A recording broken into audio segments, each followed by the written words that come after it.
Welcome to the Whiskey Tribe, you magnificent bastards. Daniel, dangerous territory. Our last several videos have gotten a lot of views. There's only one thing we can do in a situation like this. Just destroy it with a podcast episode. Let's do it. Screw you, Momentum. We got a sponsor for this episode, Clocks and Colors. Yeah. Like these guys have been showing up on my Instagram. Yeah.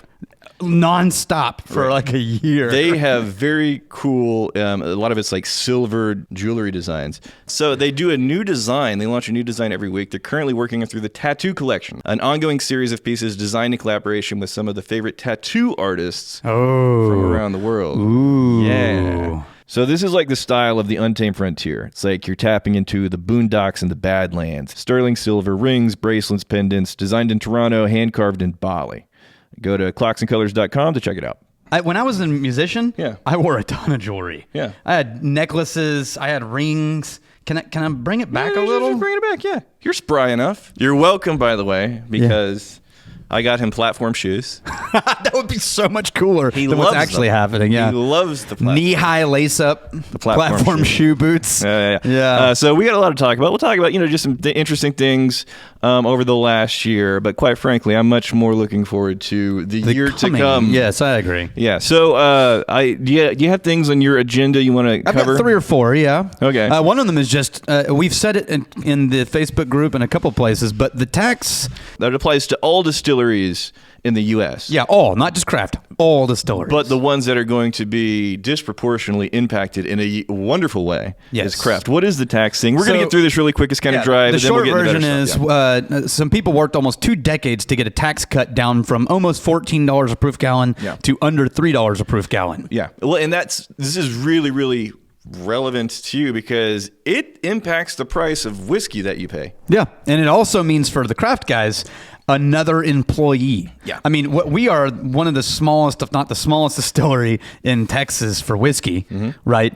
But still, for us, it means an entire salary of one employee. Yeah. Just on the amount so imagine if you're Balcones or Garrison, the amount of taxes you just save, the amount of human beings you can keep off of the unemployment line, the amount of growth and investment you can make in your business, and there was a chance it was going to die. This is a big win. And you know what? The mid-sized brands, the small-sized brands, this is a tax situation that definitely affects the cost per bottle. Yeah, it definitely makes the cost more accessible. But it also guarantees, or it also helps contribute to the fact that there will still be other craft people to try, as opposed to people going out of business. Right now, if that thing had gone through and gone back to 13 plus at the end of 2020, we would have lost a significant percentage of distilleries. So is it because you said it's permanent? It's now permanent. Because for a while they were just kicking the can down the road. Kicked it 2 years. They were threatening to kick it another 2 years. Right. So, no, just make it permanent. It's bipartisan. Everybody, they just, Yeah. Good. Yeah. So we haven't talked in a hot minute. How was your Christmas there? What'd you do? As little as possible, actually. Just hung out with fam. Yeah. All my fam is local. Yeah. So we just drove down to Manchac, sat around on the back deck, smoked. I did play tag. Yeah. And nearly died. You're not spry? No. The thing is, I've got reasonable cardio and reasonable workout stuff, right? Okay. So like I can do random things. I don't feel sore and pain the next day. Right. However, it turns out that running full out at max for about 20 minutes to the point where I realized I can't get an inhale as much as I'm exhaling. Yeah. It was only 20 minutes, but it was like a full out sprint for 20 minutes because I was dying. Yeah. And it was colder outside. Suffocating to death. And so I sat down and I just couldn't get and I'll tell you, man, it was like 48 hours. The ultimate test of manliness and spryness is foot race with Fancy Dan. Oh, yeah. And if you can dominate him the way that I did, then I think you can consider yourself in relatively good shape. So what's up, Dan? Here's the thing. It's just a finger. Okay. Hey, what's up? I don't know if I could dominate Dan on the long. So I will tell you that my 12-year-old. I got an amazing 45 seconds in me. My 12-year-old and my 10-year-old both kicked my ass in and chase, but it was because of their ability to do right angle turns on a dime, right?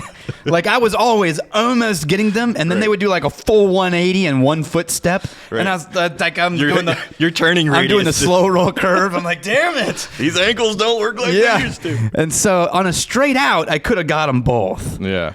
Anyway, it was fun. It was relaxing. It was a good time. Saw some movies. Yeah, what'd you see? Saw Wonder Woman. Oh, so that came out on the Christmas day on the HBO Max there. Yeah, absolutely. Yeah. We went actually and saw it in an empty movie theater. Oh, okay. Is it worth the watch?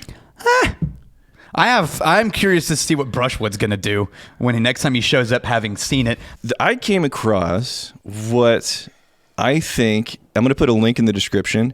This video, it is, how do they call it? It is How Whiskey is Made, 3D animation about the production of whiskey. Because we do like video content, around whiskey. Right. That's the niche. A lot of visuals. Yeah. And there's a lot of the whiskey making process that's very, very hard to capture and demonstrate because it's happening inside sealed containers. Right.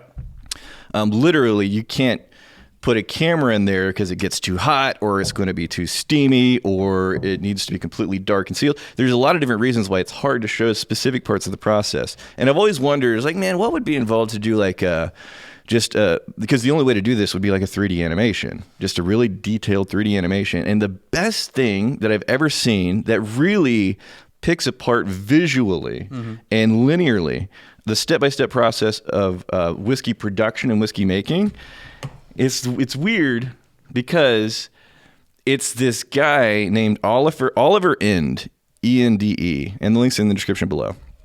He made this 3D animation from the A to Z process of whiskey making, but he made it so he could license it and sell it to like distilleries and stuff. Oh, that's a good idea. It is. So, and like, oh, for this much money, I'll put your brand's name on the label. Show up on the screen behind the welcome desk. Yeah. So whenever you go to the YouTube link in the description below and you see this 3D animation of how whiskey is made, it's very thorough. It's very well done. It's got like watermarks and stuff on there. So if you can ignore that, then it's really, really well done, detailed, even going down to like the molecular level in some instances, the beta amylase and whatnot, and it's showing how the compounds interact and snip. It's, very impressive. The only thing I didn't really like is occasionally they'll have like a human being in there, and it's not just equipment and like, mechanical movement. You'll see like a 3D rendering of a human, and then you're in the uncanny valley. It's like too real, not real. Yeah, right. It's like, oh, that's a bad person. Polar Express. Yeah, it's like it wants to be. Speaking of which, wants to be Polar I'm going to Express. show you something. Yeah. Are you ready? Yeah. This is one of the things that my boys got for Christmas. Mm-hmm. I just need you to see what's happening here. Okay, look at this. We'll put this on the screen here. Oh, it's a puppy. Yeah, but what am I looking at? Here's the thing. It's not real. Oh, weird. Right? Oh, my God. This is the most uncanny valley. Oh, my God. No, yeah. Look at it. No, that's just... I don't know what to... My mom got this for my boys. Oh, my God. Because we don't have a real dog. It's like a dead dog in the corner. It is. And at one point, Andy and I are sitting there staring at it in our chairs, and Andy picked up his foot like he was going to crush its head. And we both just had this visceral like, oh, no. Even though we know it's just plastic and fake material. Yeah. It is creepy as shit. Yeah, that's... Maybe that just gets tucked away in the closet somewhere. Oh, it's been sitting on the fire because Cash named it. No. And he every night before he went to bed, he was brushing it, and he was like, good night. Named it Joshua. He named good night, the Joshua. dead dog. Yeah. And I'm like, oh, now I can't get rid of this super freaky. My kids have started this tradition of buying me a new coffee cup. And then they have it where they get these letters, words and phrases, and it says you need it customized. And they've started doing this thing where, like Father's Days, birthdays, Christmas, they'll give me a coffee cup, and it's a new message on there, and it's always a message reminding me of some dumb shit I did. Hey, remember that time you fell down the stairs because we left some things in the hallway? Yeah, the first one was, hey, remember that time that you ran out of gas? We're stuck on the side of the road, and the cop came by, and he says, hey, what you doing? And he said, you ran out of gas, and then he left. We remember. Yeah, happy Father's Day. Thanks, kids. And then for Christmas, the one I just got was, remember that time you forgot to take us to school? And you finally remembered and you rushed out the door and we got there and you spilled coffee in your lap. We remember. Anything to keep you in your place there, Dad. The ball busting is strong with my children. What other things do you want to touch on? Okay, so can we move into 2021? Because I'm super excited about a couple of things. Yeah. No. Yeah. We're doing it anyways. One is bottle sizes and one is distribution. The hamstringing regulations and restrictions and just trying to get your product to people that want the product. Yeah. It is not like Europe. It's not like most other civilized countries where it's like, oh, okay, here's the thing. You have to go through layers of bureaucracy, taxation, restrictions. You can't send it to that person. It has to go to that company that sends it to that store, and hopefully they're in driving distance of that person. And then we're going to pay this one company who's going to handle all of those people, but we have to pay them to do it. Right. And if you manage to get a meaningful amount of your product in a location that is within driving distance of a bunch of people that are interested in that, then you can't publicly tell people to go to that location because now it's preferential treatment. Yeah. It is just like draconian levels. It's crazy. So I would think we've found some options we're going to be testing out. Okay. But I'd like to test it. Can we test it with Silly Goose? You mean the vodka that we're doing? Yeah. Because if somebody doesn't get a Silly Goose, we can just get another one. So say things. I think I have a bottle. You do? Yeah. Okay. So this vodka is a Texas vodka. It's coming from Gulf Coast Distilleries in Houston. They sent us a tote. We proofed it down, and we're releasing. What the fuck are you doing here? You're releasing it as Silly Goose vodka because only silly gooses drink vodka. Silly goose. You silly goose. Such a silly goose. You just cut to your empty microphone. So there's our Silly Goose vodka. Right? It's cute. Yeah. It was designed by MB in the Patreon there. We're going to keep it in wine bottles, or do we want to come up with a better, before we go to retail distribution? If we come up with a different bottle and it fits that label, because the label, we went to the whiskey tribe, it's like, hey, we're going to release a vodka. We don't really care that much about vodka. All right. I don't think you'll care that much about vodka. Let's make the dumbest, cringiest, worst, horrible label in the history of labels. And then they started throwing in labels. It's like, holy, that's pretty good. Those are great, yeah. All right, we'll actually do a nice, fun label. So if we made it just round, so if we used our Alliance but full size, okay, it would be the same as our gin bottle plan. So our gin and our vodka could both be in the same bottle. I like that, yeah. Yeah? And then we don't have to change the label at all. It's going to be a full size. We have a full size version in here somewhere. So that's Alliance, but you're talking about a full size. This is half size? That's $3.75. So full size of that. So it's about this tall, and it's almost double the diameter, and it's about 25% lighter. It's as good as vodka can be. Yeah. It's vodka. It's really well done vodka. But that way, if we release it through our distribution, we ask everybody, if you're at all interested in buying a whiskey from us, then first buy this vodka. Well, and we can hit like a really nice price point on the vodka. Yeah, we can try to keep it super reasonable, and then just for vodka. Not like a giant brand good, but yeah. Yeah. Then, and that way we can test out all of the kinks. Sure. Right? So the trial run of the Silly Goose. Yeah. That works out all the channels. Yeah. And then once we're like, okay, we know what we're doing. Right. We know how long it takes. We know the best way to deliver this. Then we start working our way through Eleanor. But we had a problem with Eleanor. Okay. And that was that we couldn't repeat our existing chapters 1 through 12. Well, the original plan was, hey, there's 12 chapters in this story of Eleanor. Right. And the first approach to that MGP sourced whiskey was an exploration of single barrel variants. Yeah, and it was big. Yeah. And it's like, well, you know what? We have these 12 barrels, and there's recognizable differences across all 12 of these. Yep. So in the future, it's like, well, if we run out of this one, we'll come at like a 12.1 barrel, an 8.2 barrel, 8.6 barrel, 7.1 barrel, and whatever barrel that was closest to in the original 12, then it would just be like a point something. Yeah. The thing is, the variances that went beyond 12. Yeah, so the bummer is it let us repeat only about 4. Right. But there were another 8 that's like every time we get a barrel, it's nothing like any of these other 8. Right. And that's not going to work if we're going to scale to distribution to everybody. Right. However, one thing we can control is this doesn't taste the same, but it's a beer finish. Yeah. Or this doesn't taste the same, but it's a wine finish or a sherry finish. The Eleanor, as we go into distribution, it's basically... instead of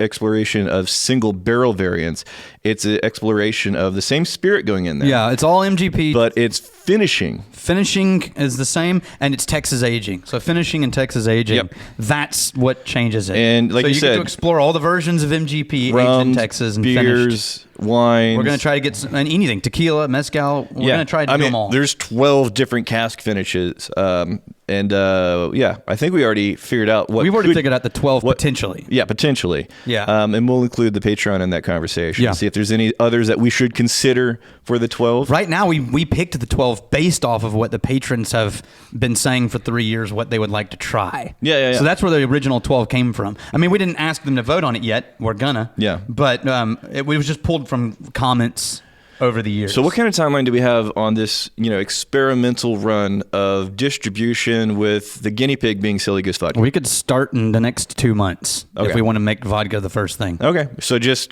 put it through its paces. This is where you can order it. I think there's 2 companies that I think we want to start with. Okay. We're not totally certain yet, but I think so. And we just need to sign the contracts and get going. And to specifically verbalize it, we're talking about shipping to your home. Yeah, the goal is to get it legally through all the channels, that it gets to the right states, so that shipping is legal in your state. And with the Silly Goose... Texas will not be included in this. It will not, no. I'm sorry. So everybody living in Texas... I'm sorry if you're in Texas. Sorry. I mean, this is... What if in Texas, all we did was Total Wine? You know what? When it comes to retail establishments, the makers that we've had conversations with... They all love... They like Total Wine. A lot of the retailers don't in other states, but all of our local guys, Total Wine has done, in Texas anyway, has done an amazing job of stepping up to try to support Texas whiskey. Amazing job. Yeah. Better than any of the other retailers. Yeah. So in our circle, Total Wine is kind of, they're the gold standard for what you're looking for. For what you're looking for in a retail. The big retailers in Texas have all done a great job with things, the big brands. Oh, yeah. And the big distilleries like, Balcones and Garrison. Yeah. Okay. But Silly Goose, guinea pig experimentation. I think we guinea pig with Silly Goose. And then if that goes well, I wanted to guinea pig with the gin, but I'm still trying to get that figured out. Let's talk about... Here's the thing. I'm a little, weirdly excited about a whiskey we have coming out. We have 5 full-size barrels worth, but it's spread across different kinds of barrels. Oh, yeah. The Errant whiskey. Errant whiskey. Errant. ERRANT. Yeah. And we can't say where that was sourced from. But no, we can't. But it's from a mysterious island far, far away. It's an Errant single malt. It's Errant single malt. And then the bottles. We landed on the bottles. Here's the thing. This was only going to be for the Errant. Right. But... No, it's so great. Yeah, we're going to use it for several things. Can we please use it for... So the MBs in the everything. Patreon, we did a Patreon podcast going through a whole bunch of different bottle designs. They landed on this one, and I was like, okay, good. There's a lot of good options. I got this thing. It's like, oh, that's, yes. And it comes in almost every size. Yeah. Yeah, so here's the other thing.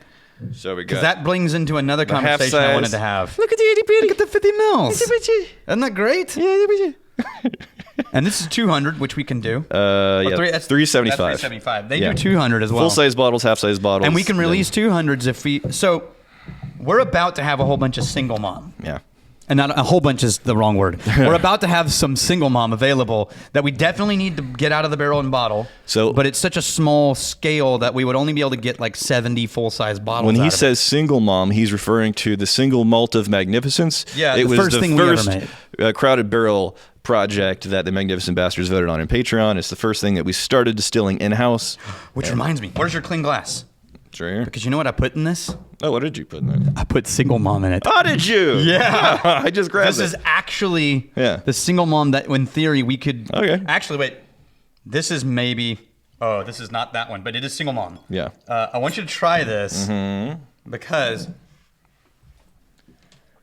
Ooh. Here's the thing about this. Yeah. This is the most recent sample of our test 5-gallon barrel. Somewhere between 8 and 14 months, there's this window where you've got to fine tune and get it out of there. And it's small barrel. Small barrel. That's why it's such a compact amount of time. Yeah, so we've moved a bunch of them into a full-size barrel. We haven't yet found the original single malt in a 53-gallon barrel. Yeah. Still not even close to this. We're still not. It still smells and tastes a bit new-makey. Yeah. Well, and we're talking about different barrel sizes here.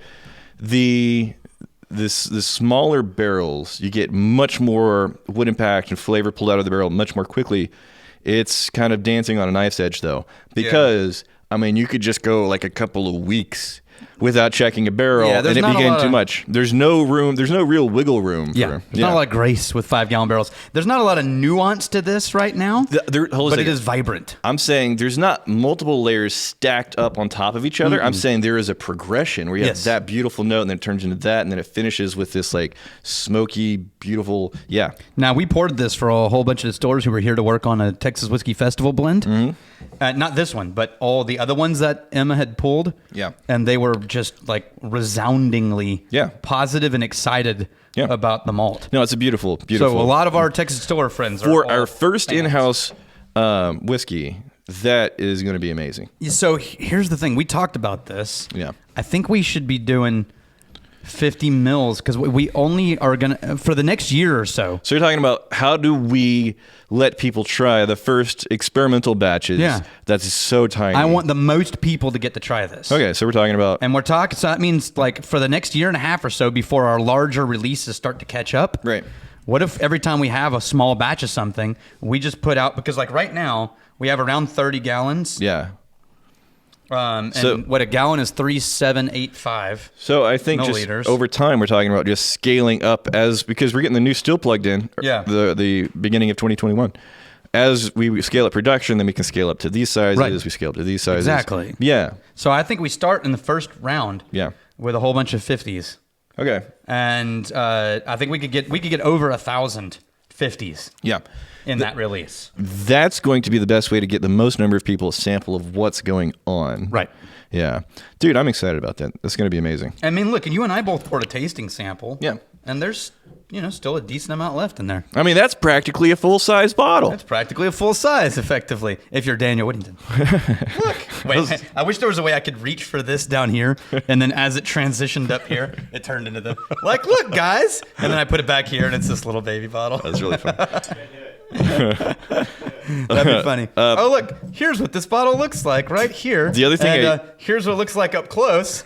Rex, would you like to hold this bottle? Hang on. Sure.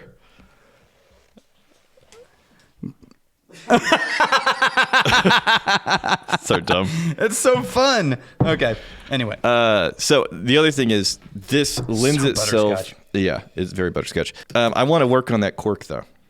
That cork's boring me. Oh yeah. Those are all just the default generic corks they sent with the bottle. Yeah. It's a lot we can get corks from companies that specialize in corks.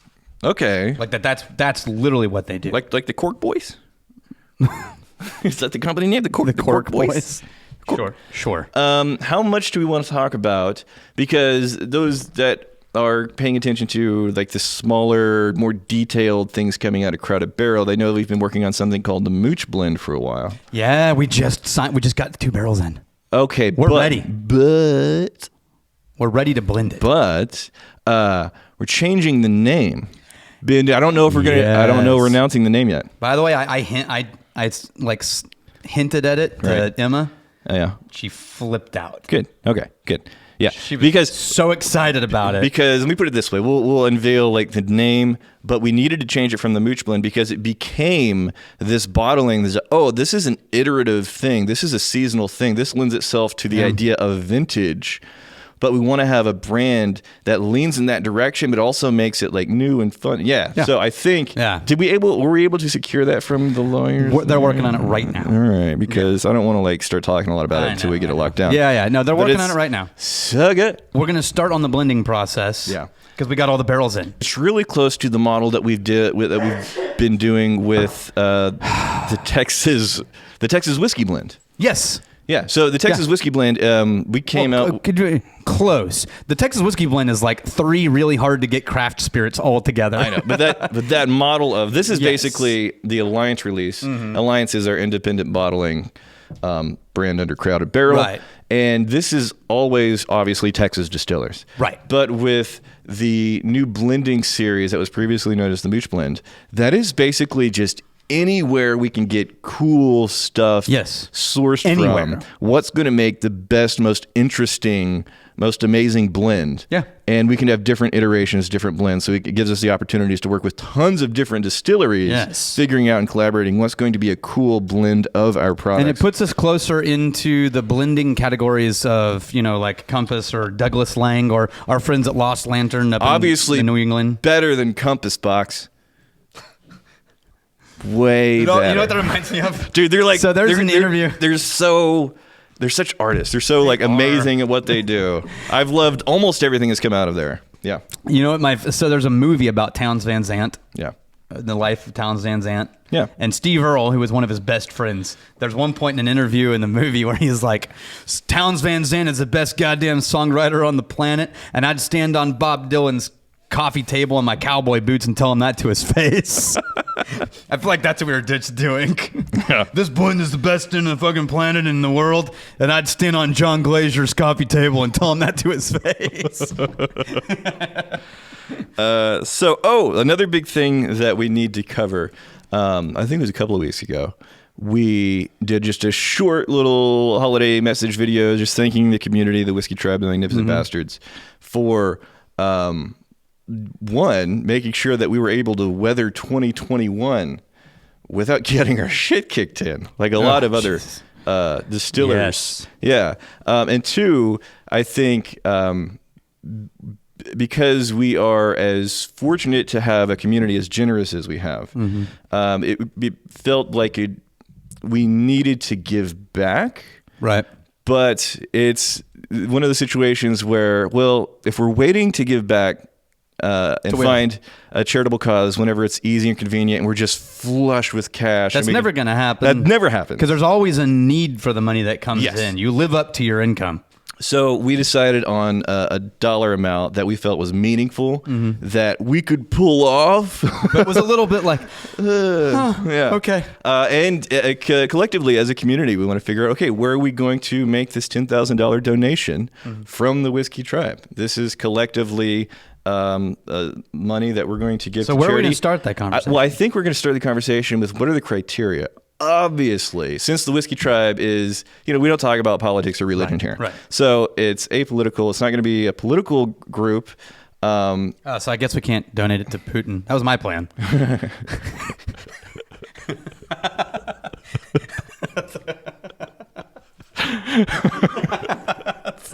Sorry. He needs a new horse to ride with his shirtless pants. Hey, let's become whiskey oligarchs.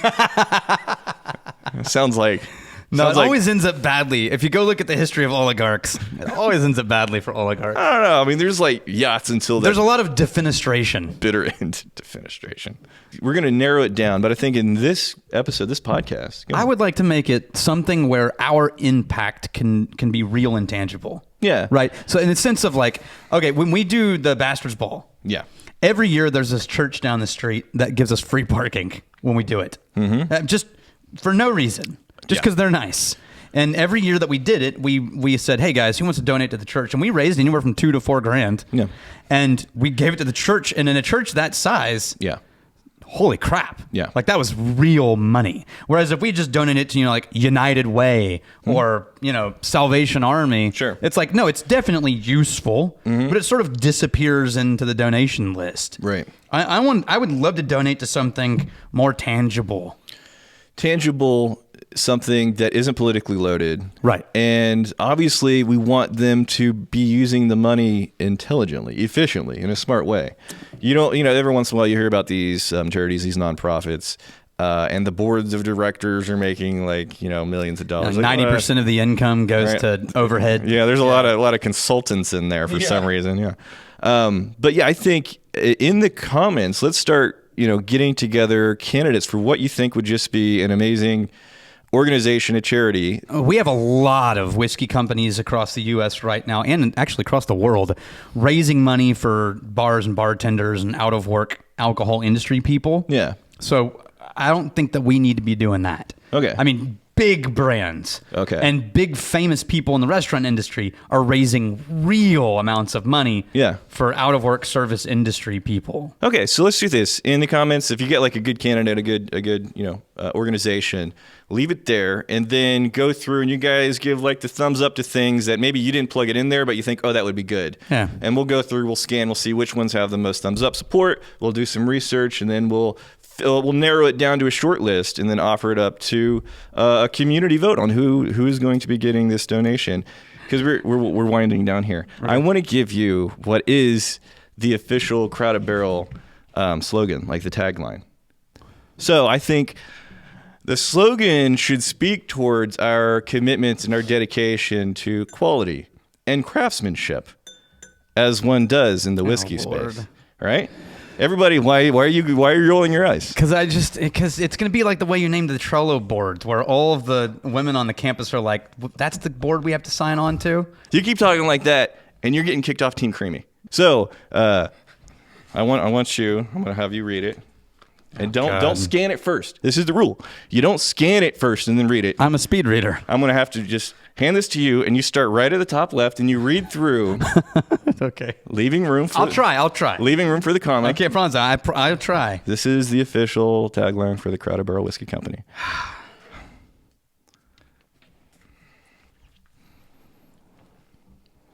At the Crowded Barrel Whiskey Company, we do it right in the bunghole. Yeah, that's kind of what I thought it would be. It's the comma that makes that one. But I think we need to acknowledge our dedication to the craft, the quality and the prestige. We do it right, Daniel. We don't want to. Do you do it wrong? You don't do it wrong. I look at you with that turquoise ring and that quilted leather jacket, and I see that's not a man that does it wrong. That man does it right. And we need to be specific about how we're doing it right. You need to be pointed with your rightness, Daniel. And the specific place where we do it oh so right is in the bunghole. I didn't hear a no. Words and things and bye.